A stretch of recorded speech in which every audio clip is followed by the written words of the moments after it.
OK, alors ici, on regarde comment trouver tous les facteurs de 108, pas seulement que les produits de facteurs premiers. Alors, première chose qu'on fait, c'est l'arbre de factorisation.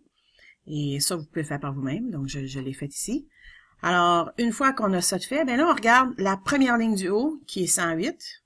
Et 108, mais on sait que 1 fois 108, ça donne 108. Donc, on met les deux facteurs 108 et 1.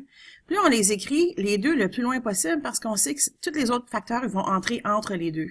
Puis en faisant ça comme ça va nous aider à placer nos chiffres en ordre croissant pour quand on va écrire notre réponse en bas, ça va être déjà prêt. Alors, une fois qu'on a ça, on va regarder la deuxième ligne. La deuxième ligne, c'est 2 et 54. J'ai seulement deux facteurs ici, donc je vais tout de suite les inscrire, mon 2 et mon 54. Je peux les coller ici parce que je sais qu'il n'y a rien entre 1 et 2. Donc, je les place. Ensuite, je vais regarder ma prochaine ligne, qui est 2 et 27, 2 fois 2 fois 27. Alors là, je regarde, puis je vois que j'ai 27 qui est nouveau. Puis vraiment, si je regarde ça, ça va être 27 fois le restant. Mais le restant, c'est 2 fois 2. Alors, ça va être 27 fois 4. Alors, je mets mon 27 et mon 4.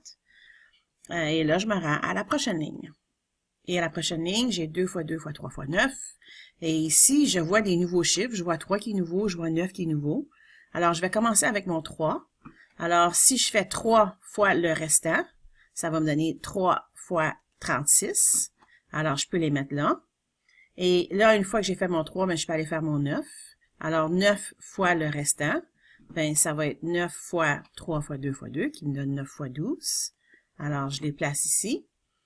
Et là, si je remarque comme il faut, j'ai quand même pas fini à cette ligne-là, parce que même si tous mes chiffres, 2, 3 et 9 sont déjà pris, si je regarde comme il faut, je vois que j'ai 2 fois 3 aussi, qui me donne 6, qui est pas là.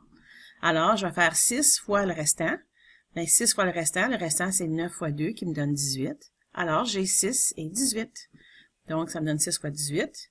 Et là, je regarde un peu comme il faut, mais j'ai 6, 2 fois 2, c'est 4, 4 fois 3, c'est 12, je l'ai déjà. Alors, j'ai déjà tous les chiffres qui restent sur cette rangée-ci. Donc là, je me rends à la prochaine rangée. Et à la prochaine rangée, si je regarde comme il faut, les chiffres que j'ai pris ici est assez facile. 2 fois 2, 4, fois 3, 12. Si je prends toutes les combinaisons des chiffres que j'ai en bas ici, je vois que je les ai déjà toutes utilisés dans les nombres que j'ai, dans les facteurs que j'ai trouvés. Alors, je sais que j'ai fini tous mes facteurs. Donc là, je suis prête à les écrire comme il faut, et c'est comme ça qu'on écrit la réponse. Ici, on ne met pas un égal, parce que ce n'est pas 108 est égal à tous ces nombres-là multipliés. C'est que 108 a les facteurs. 1, 2, 3, 4, 6, 9, 12, 18, 27, 36, 54 et 108. Et là, pour m'assurer que j'ai pas fait de faute quand j'arrive ici, je regarde mon dernier, 108 fois 1, ça donne 108. 2 fois 54, ça donne 108. 3 fois 36. Et je fais ça avec chacun de mes paires de chiffres jusqu'à ce que j'arrive au milieu. Et 9 fois 12, ça donne 108. Donc, je suis pas mal certaine que je n'ai pas fait de faute.